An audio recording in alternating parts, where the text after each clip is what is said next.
तो yes, Zumba में आया ना पसीना। अगर आप आधा घंटा कंटिन्यू जुम्बा करते हैं ना डेली बेसिस पे, तो आपकी 400 से 800 कैलोरी एक साथ बर्न हो जाती है। और जुम्बा क्या करता है, आपकी बॉडी को फ्लेक्सिबल करता है ना, एंड हैप्पी हार्मोन्स रिलीज होते हैं। तो आपको हमेशा ध्यान रखना है, लेकिन एक चीज़ ध्यान रखनी है कि जो वर्कआउट है, यानी चाहे आप जुम्बा कीजिए, चाहे आप कार्डियो में और भी है, तो आप कुछ भी कर सकते हैं, लेकिन इसमें ध्यान रखना है कि आपका जो है कार्डियो कर रहे हैं तो भी आपको 45 मिनट या 1 घंटे से ऊपर, आपको 1 घंटे से ज़्यादा वर्कआउट कभी नहीं करना चाहिए, खास करके लेडीज़ के लिए। स्पेशली मैं लेडीज़ के लिए बोलना चाहूँगी, क्योंकि कुछ ऐसी प्रॉब्लम्स होती हैं जो स्पेशली लेडीज़ में होती हैं, बेसिकली देखी गई हैं और मेरे पास आती भी हैं। तो वो प्रॉब्लम्स जो होती हैं वो अगर आप बहुत ज़्यादा वर्कआउट करते हैं, उसकी वजह से भी प्रॉब्लम हो सकती हैं।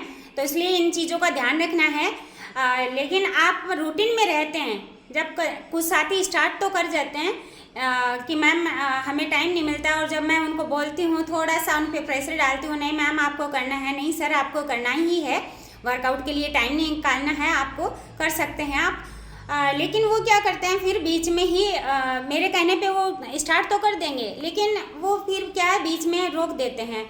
5-10 दिन किया और फिर या तो अगर मैं कॉल करती हूँ तो उनका कैमरा, या तो उनका फ़ोन ऑफ आता है, आ जाते हैं तो फिर कैमरा ऑफ रखते हैं। तो ऐसा नहीं होता है, आप रेगुलरिटी रखिए। वो कहते हैं ना कंसिस्टेंसी, अगर आप कंटिन्यू रखेंगे तब जाके आपको रिजल्ट आएंगे। एक या 2 बार करने से रिजल्ट नहीं आते। आपने एक दिन में वेट बढ़ाया है क्या? नहीं ना, एक दिन में वेट नहीं बढ़ता है। आप डेली बेसिस पे वही वो खाना खाते हैं और कैलोरी लिए जा रहे हैं, उसको बर्न बिल्कुल भी नहीं कर रहे हैं, क्योंकि फिजिकल एक्टिविटी तो आप कर ही नहीं रहे हैं, और कैलोरी आप इनटेक किए जा रहे हो, उसको बर्न कर नहीं रहे हो, तो कहाँ से होगा आपका वेट कम? तो इस चीज़ को ध्यान रखना है। और अगर आप 90 दिन, स्टार्टिंग के 21 दिन अगर आप कंटिन्यू कर लेते हैं, अगर 21 दिन, अगर आप 20-21 दिन आप आ जाते हैं कंटिन्यू, तो आपको रेगुलरिटी हो जाएगी, आप रेगुलर आने लगेंगे और आपको हल्कापन महसूस होगा। जब आप वेट लॉस की जर्नी में होते हैं तो आपको क्या करना होता है, बहुत सारे साथी जो वेट लॉस के लिए आते हैं ना, तो उनको बस एक ही चीज़ पे वो फोकस रखते हैं कि मैम हमारा वेट कितने दिनों में कम हो जाएगा, हमारा वेट कितने दिनों में कम हो जाएगा। अरे भाई, वेट पे काम नहीं करना है, आपको फैट पे काम करना है। आपका जो एक्स्ट्रा आपका विजरल फैट है उस पर काम कीजिए। जब भी आप वेट लॉस की जर्नी में आते हैं, शुरुआत करते हैं, तो उस टाइम स्टार्टिंग में आपका कहाँ से, आपके इंटरनल ऑर्गन्स होते हैं ना, ऐसे हमारे हार्ट, किडनी, वहाँ से आपका स्टार्ट होता है। वहाँ से आपको, अगर जब आप स्टार्ट करते हो आपको हल्कापन महसूस होता है स्टार्टिंग में, तो वो जो विजरल फैट आपका बढ़ा हुआ है, वो इंटरनल ऑर्गन्स के बाहर जो लेयर है येलो कलर की, वो वहाँ से वो फैट कम होगा, तब जाकर आपको जो ना हल्कापन महसूस होता है ना। उसके बाद आपकी जर्नी स्टार्ट होती है। तो आप इंटरनल ऑर्गन्स का स्टार्टअप वहाँ से होता है, आप अच्छा गुड फील करने लगते हैं, हल्कापन महसूस करने लगते हैं, फिर आप देखिएगा, फिर आपकी जर्नी स्टार्ट होती है। तो शुरुआत तो कीजिए। अब आप एक चीज़ हमेशा ध्यान रखना है, वेट पे नहीं फोकस करना है, क्योंकि वेट तो पानी का भी होता है, आपके मसल्स का भी होता है। तो क्या हम हमारे मसल्स का वेट कम कर सकते हैं? नहीं ना।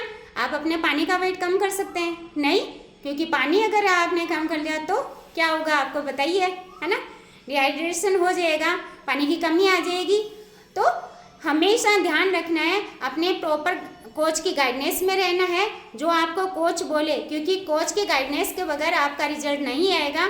जब आपको कोच गाइड करता है कौन सी आपको एक्सरसाइज करनी है, कौन सी नहीं करनी है ना, और आपको किस हिसाब से पूरे दिन में डाइट लेना है, आपको पानी कितना पीना है ना, आपको कैलोरी वाले फ्रूट्स कट करने हैं, कौन से फ्रूट्स खाने हैं, कौन से नहीं खाने हैं, सारी चीज़ें पूरे, यानी 5 टाइम मील या 7 टाइम मील देते हैं आपको।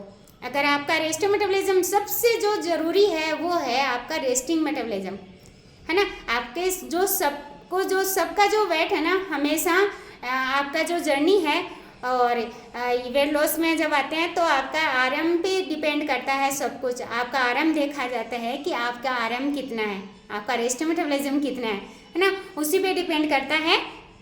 और वहाँ से उसको देख के ही आपका जो है डाइट चार्ट बनाया जाता है। तो उस पर ध्यान दीजिए। आप क्या करना है, वेट पे नहीं ध्यान देना है, अपना फैट, आपके इंचेज जाते हैं, आपके इंटरनल ऑर्गन से, यहाँ से आपको खुशी मिलती है, हल्कापन महसूस होता है, तो वहाँ से ध्यान देना है, ठीक है, उसको ध्यान में रखना है। और आपकी जर्नी तो स्टार्ट हो, और कंसिस्टेंसी है ना, रेगुलरिटी मैटर करती है। आप 21 दिन हैं तो 90 दिन, मिनिमम 90 दिन लगते हैं, यानी अपने जो जर्नी है उसको स्टार्ट कीजिए। और जो साथी, मैं तो ये बोल रही हूँ कि बोलते हैं ना कि टाइम नहीं मिलता, टाइम 100% टाइम मिलता है सभी के पास, मेरे पास भी 24 घंटे हैं, और भी जो साथी हैं जो रेगुलर अपने आप को खुद को टाइम दे रहे हैं, उनके पास भी तो 24 घंटे हैं ना, तो उनके पास कहाँ से आता है टाइम, उनके पास भी तो आता है ना। तो 1 घंटा, मैं तो मानती हूँ कि 1 घंटा आप अपने आप को ज़रूर दीजिए, खुद के लिए 1 घंटा निकालिए। 24 घंटे मिलते हैं, उनमें से आप 1 घंटा अपने लिए निकाल सकते हैं।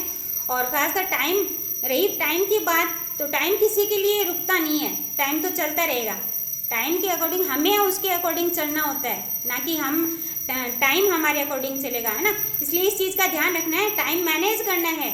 आप उसी टाइम से निकाल सकते हैं, उस टाइम से आप निकाल सकते हैं जो आप, जैसे आप आज लिखेंगे, आज सुबह से लेकर आप शाम तक क्या कर रहे हैं और कहाँ पे आप अपना टाइम वेस्ट कर रहे हैं। जैसे कहीं बाहर जाते हैं तो उससे बातें तो नहीं कर रहे हैं कहीं, हम लेडीज़ की तो बुरा मत मानेगा, तो खास करके ये रहता है कि बाहर कोई फ्रेंड मिल गई तो उससे बातें, या फिर फ़ोन पे बात करने लग गए तो 1-1.5 घंटे लग गए, 45 मिनट 20 मिनट तक अब हैं ऐसे ही। तो बहुत ऐसी बातें हैं जो हम ऐसी फिजूल की बातें करने लगते हैं, मजाक करने लगते हैं, उसमें से वहाँ से भी आप बचा सकते हैं। और जो लेडीज़ अपना बोलती है ना कि मुझे टाइम मिलता है, वो अच्छे से जानती हैं कि टाइम को मैनेज कैसे करना है ना। तो ये मुझे बिल्कुल भी ना बोलें कि मेरे पास टाइम नहीं है, टाइम सभी के पास होता है, बस उसको मैनेज करने की नीड है। तो टाइम अपने लिए निकालिए, क्योंकि आज अगर आप टाइम निकालेंगे तो आप स्वस्थ रहेंगे। अगर आज आप टाइम नहीं निकालेंगे, कल को पता ही नहीं है क्या होगा, ठीक है। तो सबसे पहले ध्यान देना है अपनी सेहत पे। अगर आप स्वस्थ हैं तो आप अपनी फैमिली को भी स्वस्थ रख सकते हैं, अपनी फैमिली को, अपने बच्चों को, अपने हस्बैंड को एंड अपने सास ससुर को, अपने मम्मी पापा को, सभी को आप खुश रख सकते हैं, क्योंकि आपको सब कुछ आ जाएगा। हाँ, जब आप क्लब में ज्वाइन होते हैं उस टाइम हम मतलब पढ़े लिखे होके भी हमें ये नॉलेज नहीं रहता है कि हमें कैलोरी मैनेज कैसे करनी है, हमें अपना वेट मेंटेन कैसे रखना है। सारी चीज़ों का नॉलेज हम 80% में देते हैं, क्योंकि 20% तो जो रोल रहता है वो एक्सरसाइज का है ना। एक्सरसाइज का तो ओनली 20% ही रहता है, लेकिन जो मेजर पार्ट रहता है हमारी फिटनेस में वो रहता है 80% का। हम सुबह से लेके शाम तक क्या खाते हैं, क्या पीते हैं, यहाँ तक कि सोते कितना है, फ़ोन कितना चलाते हैं, ये सब जो आता है वो हमारे 20% में 80% में आता है।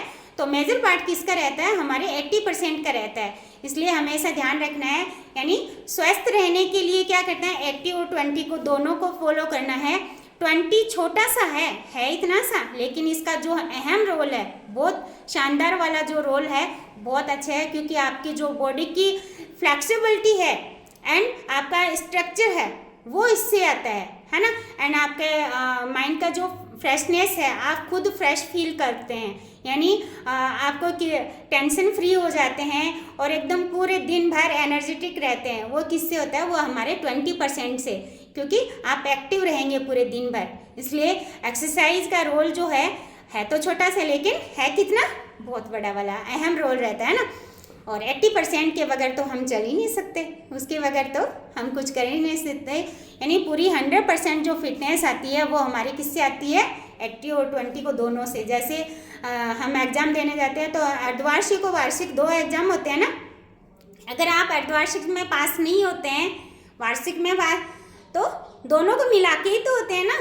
इसलिए अर्धवार्षिक भी ज़रूरी है और वार्षिक, दोनों को मिला के ही तो आप होते हैं ना, तभी तो परसेंटेज बनेंगे ना, फाइनल होगा ना। तो अर्धवार्षिक करना भी ज़रूरी है। कहने का मतलब है 20% बहुत इम्पोर्टेंट है और 80%, ठीक है। तो राधे कृष्णा।